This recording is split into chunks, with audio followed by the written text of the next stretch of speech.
Hello student, कैसे हैं आप। तो आज हम लोग स्टार्ट कर रहे हैं dipole in uniform electric field. इस पर जो न्यूमेरिकल्स होंगे, इस पर जो क्वेश्चन होंगे, आज हम लोग उस पर फोकस करेंगे और बहुत बढ़िया तरीके से इसको डील करने वाले हैं। तो आप लोग बने रहिए और बढ़िया तरीके से देखकर उसको फेयर किया करिए। तो चलिए हम लोग समय बर्बाद न करते हुए इसके बारे में हम लोग शुरुआत करते हैं। देखिए, यहाँ जो है आपका लिखा गया है dipole in uniform electric field. तो इस चीज़ के बारे में सबसे पहले थोड़ा बहुत जानकारी तो हासिल करना होगा। Dipole in uniform electric field जो होता है, ठीक है, ये इसमें कौन सा फॉर्मूला लागू होता है। एक फार्मूला जो होता है डायपोल का, P इक्वल टू होता है Q इंटू 2A। ये फार्मूला होता है P equal to Q into 2A। P क्या है, तो P को कहा जाता है electric dipole moment. Electric dipole moment, electric dipole moment. इसका यूनिट जो होता है वो होता है कूलाम मीटर, ठीक है। और Q क्या है मेरे भाई, तो Q हो गया चार्ज। Q क्या हो गया, Q हो गया चार्ज। तो चार्ज कहा जाता है। यूनिट क्या होता है, यूनिट होता है इसका कूलाम। 2A क्या है मेरे भाई, तो 2A को कहा जाता है electric dipole length. Electric dipole length, इसका यूनिट होता है मीटर। अब एक फॉर्मूला और इसमें लग सकता है, टाउ इक्वल टू, फॉर्मूला होता है एक और, tau equal to, tau equal to P cross E. ये फॉर्मूला लग सकता है। टाउ को कहा जाता है टॉर्क, और इसको कहा जाता है इलेक्ट्रिक डायपोल मोमेंट, और इसको कहा जाता है इलेक्ट्रिक फील्ड। अब यहाँ पे जो है पी के बारे में समझा चुके हैं। टॉर्क का भी यूनिट होता है कुछ।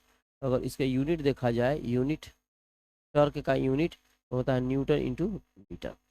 ये क्रॉस प्रोडक्ट जो आपको यहाँ पे दिखाई दे रहा है, इस क्रॉस प्रोडक्ट को जब हम हटाते हैं तो हो जाता है यहाँ sine theta, P sine theta. क्या लिख सकते हैं, पी साइन थीटा। इसी फार्मूला पे हम लोग क्वेश्चन को बनाने वाले हैं। ये तो समझ में आ गया मेरे भाई, बढ़िया तरीके से, ठीक है, इसमें कोई दिक्कत नहीं होगा। अब जो थोड़ा बहुत का अंतर है, थोड़ा सा समझ लीजिए कि टॉर्क का जो फार्मूला निकला हुआ था, यहाँ पे जो टॉर्क का फार्मूला निकला था ये क्या था, ठीक है। जैसे इलेक्ट्रिक लाइन ऑफ फोर्स इस तरह से सीधा होता है, यहाँ पे ये हो गया इलेक्ट्रिक लाइन ऑफ फोर्स, ई मान लीजिए इलेक्ट्रिक फील्ड है। और इस तरीके से कोई डायपोल रखा जाता है, तो इसी माध्यम से इसकी वैल्यू हम लोग फाइंड करते हैं। तो जो यहाँ एंगल फॉर्मेशन हुआ है, देखिए एंगल फॉर्मेशन हुआ थीटा, वो एक्स एक्सिस के साथ हुआ है, ठीक है। तो जब कभी इसका काम पड़ेगा तो हम बताएंगे कि थीटा जो बना है वो एक्स एक्सिस के साथ बना हुआ है। आते हैं पहले क्वेश्चन पे। पहला क्वेश्चन देखिए, यहाँ क्वेश्चन को पढ़ के समझाते हैं, थोड़ा सा इस पर आप लोग ध्यान दीजिएगा, ठीक है। An electric dipole of length 2 centimeter is placed an angle of 30 with an electric field 2 into 10 to the power 5 Newton per coulomb. If the dipole experiences a torque of 8 into 10 to the power minus 3 Newton meter, the magnitude of the electric charge of dipole is कितना। अभी दोनों में से बताना है कौन सा होगा। देखिए 2023 में क्वेश्चन पूछा गया है यूएससी बोर्ड का, ठीक है। तो सबसे पहले यहाँ ध्यान दे रहे हैं, यहाँ देखिए यहाँ 2 सेंटीमीटर क्या है, ये डायपोल लेंथ है। क्या है, डायपोल लेंथ। गिवन लिखेंगे, यहाँ दिया गया है मेरे भाई, ये 2A की वैल्यू दे दी गई है। 2A क्या होता है, डायपोल लेंथ होता है, ठीक है। 2 सेंटीमीटर दिया गया है, 2L भी लिख सकते हैं आप। 2/100 कर दीजिए, ये मीटर हो जाएगा, इससे ये काटिए, 50 बार में कटेगा। तो 2A इक्वल टू हो गया 1/50 मीटर, ठीक है। अब यहाँ क्वेश्चन देखिए 30 डिग्री है, तो थीटा इक्वल टू हो गया 30 डिग्री। इलेक्ट्रिक फील्ड की जो वैल्यू दे दी गई है 2 इंटू 10⁵ न्यूटन पर कूलम। इलेक्ट्रिक फील्ड हो गया E इक्वल टू हो गया 2 इंटू 10⁵ न्यूटन पर कूलम, ठीक है। और यहाँ पे उसके बाद देखो, if the dipole experience torque का भी वैल्यू दिया गया है। कितना है टॉर्क का वैल्यू, टाउ इक्वल टू दे दिया है मेरे भाई 8 इंटू 10⁻³ न्यूटन मीटर, ठीक है। The magnitude of either charge of dipole is कितना। अब इसका वैल्यू निकालना है हमको, समझिएगा, magnitude of the charge of dipole, ठीक है। चार्ज की वैल्यू फाइंड करनी है, फार्मूला यूज करेंगे, बाई फार्मूला, बाई फार्मूला। एक हो गया P इक्वल टू होता है Q into 2A, Q into 2A ये मोड में होता है। तो Q का वैल्यू निकालना है। मान लो हम इक्वेशन से यहाँ पे P का वैल्यू हम नहीं दिया है तो नहीं रख सकते हैं, 2A का वैल्यू दिया है, यहाँ पे जो आया हुआ है इसको रख सकते हैं। तो सबसे पहले P का भी वैल्यू निकालना पड़ेगा ताकि इस इक्वेशन में हम रख पाएँ। तो P का वैल्यू क्या होता है मेरे भाई, अभी हम लिखे हैं यहाँ पे, देखिए कहा गया P का वैल्यू। तो P का वैल्यू निकालने के लिए tau equal to P cross E, और थीटा की वैल्यू दे दिया गया है, तो ये फार्मूला हम लोग ये फार्मूला लागू करेंगे। ठीक है, यहाँ पे आते हैं again by formula, again by formula, tau equal to होता है PE साइन थीटा। ठीक है, वैल्यू पुट करो, P का वैल्यू क्या होगा, टाउ का वैल्यू यहाँ पर जो टाउ लिखा है, यहाँ पर देखो टाउ है कि नहीं है, यहाँ पे टाउ का वैल्यू हम पुट करेंगे 8 इंटू 10⁻³ इक्वल टू का साइन है, हम लोग इक्वल टू का साइन देंगे। फिर P है, P का वैल्यू रखेंगे, P का वैल्यू नहीं दिया है, E का वैल्यू दिया गया है, E का वैल्यू यहाँ पे देखिए दिया, ये देखिए हम लोग क्या करेंगे, P का P लिख देंगे, E के लिए लिख देंगे 2 इंटू 10⁵ और साइन, और थीटा का वैल्यू हो गया 30, इतना आ गया। तो ये होगा 8 इंटू 10⁻³ P का P, 2 का 2, 10⁵, और साइन 30 का हो जाएगा 1/2, 2 से 2 क्या हुआ, कैंसिल हो गया। अब इसको इधर लाएंगे, तो उसको आप उधर लेके आइएगा तो हो जाएगा बटा में चल जाएगा, तो P इक्वल टू हो जाएगा 8 इंटू 10⁻³ और बाई में हो जाएगा 10⁵। इसको जो ऊपर लेके जाओगे पावर हो जाएगा माइनस में, हो जाएगा 8 इंटू 10⁻⁸ गुलाम मीटर। ठीक है, अब निकालना क्या था हमको, Q की वैल्यू निकालनी थी Q का। तो from equation first value put करो, P का वैल्यू क्या है, आया हुआ है 8 इंटू 10⁻⁸। Q का तो निकालना ही है, 2A का वैल्यू कितना दिया है, 2A का वैल्यू यहाँ पे आया है, 2A का वैल्यू यहाँ 1/50, ठीक है 1/50, इस साथ इसे गुना कर दीजिए, इससे गुना करिएगा 8 में हो जाएगा 400, 10⁻⁸ मल्टीप्लाई करोगे तो 4 इंटू 10⁻⁶ आएगा मीटर। ठीक है, ये आपका आंसर हो गया। ठीक है, समझ गए, आगे चलते हैं। देखिए अगला क्वेश्चन पे, ये क्वेश्चन पूछा गया था आपका, दिख भी रहा है कि ये 2023 का क्वेश्चन है। ठीक है, यहाँ देखिए क्वेश्चन को समझते हैं बढ़िया तरीके से। An electric dipole placed in non uniform electric field can experience, अगर किसी इलेक्ट्रिक डायपोल को नॉन यूनिफॉर्म इलेक्ट्रिक फील्ड में प्लेस कर दिया जाए तो क्या एक्सपीरियंस करता है, सिर्फ टॉर्क, फोर्स, टॉर्क नहीं, टॉर्क फोर्स नहीं, always force and torque, neither force neither torque. तो आपका जो आंसर होगा, जब किसी नॉन यूनिफॉर्म इलेक्ट्रिक फील्ड में प्लेस करिएगा तो टॉर्क भी और फोर्स भी दोनों अप्लाई होता है, दोनों एक्सपीरियंस करता है। आगे क्वेश्चन देखिए, ये भी क्वेश्चन पूछा गया है। ठीक है, right the expression of torque tau acting on A dipole moment P placed in electric field. भाई मेरे वही चीज़ है, वही वाला टाउ इक्वल टू क्या होता है, P क्रॉस E, बस ये हो गया इसका आंसर। कितना कह रहा है, कितना, right the expression of torque, torque का एक्सप्रेशन लिखना था, टॉर्क का क्या लिखना था मेरे भाई, टॉर्क का एक्सप्रेशन निकला था, तो टॉर्क का एक्सप्रेशन मैंने लिख दिया।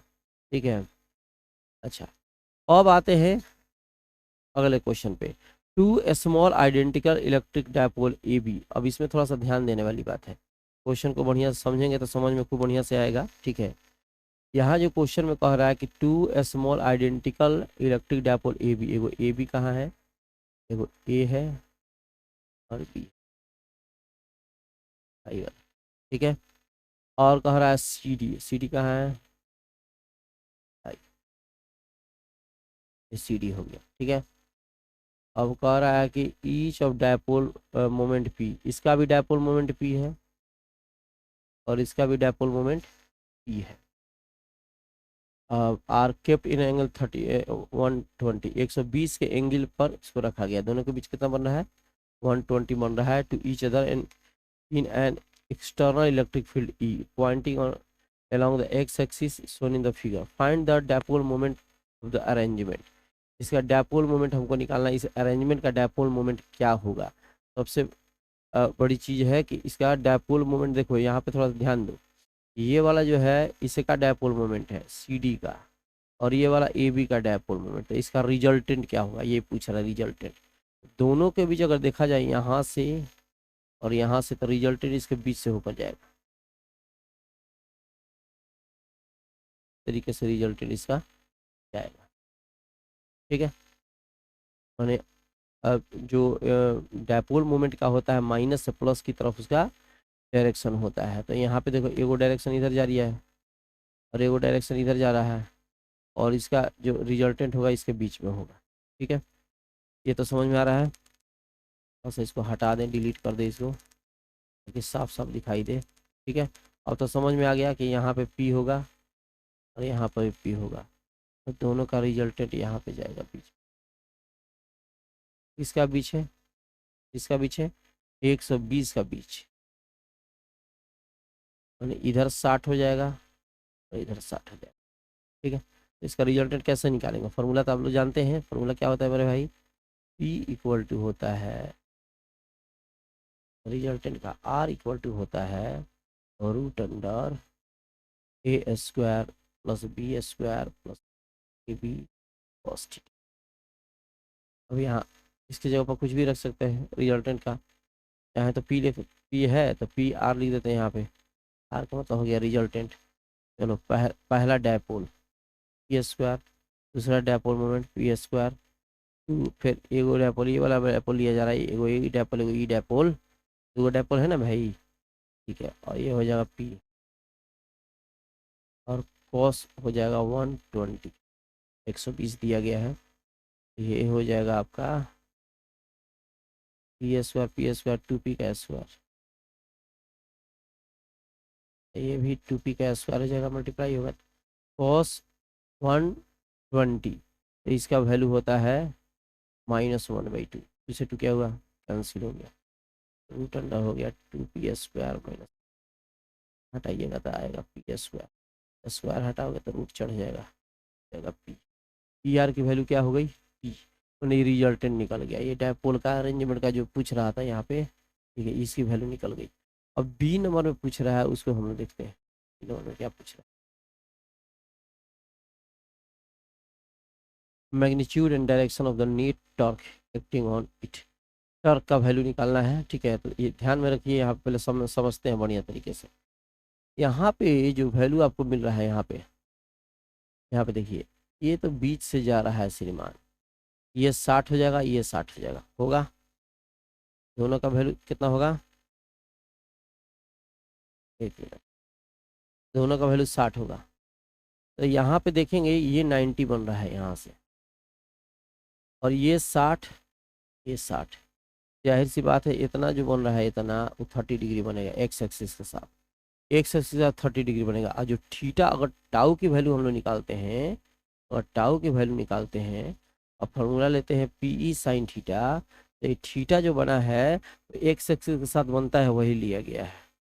थीटा जो बना है एक्स एक्सिस के साथ बताए थे, यहाँ पे थीटा जो बना है यहाँ पे देखिए एक्स एक्सिस के साथ थीटा बना हुआ है। ठीक है, तो उसी तरह से हम यहाँ पे जो एक्स एक्सिस का जो एंगल फॉर्मेशन हो रहा है 30 डिग्री, वो हम लेंगे। ठीक है, क्योंकि थ्योरम के हिसाब से एक्स एक्सिस का साथ जो है वही है। P का P इलेक्ट्रिक फील्ड उतना ही दिया है, और साइन 30 हो जाएगा,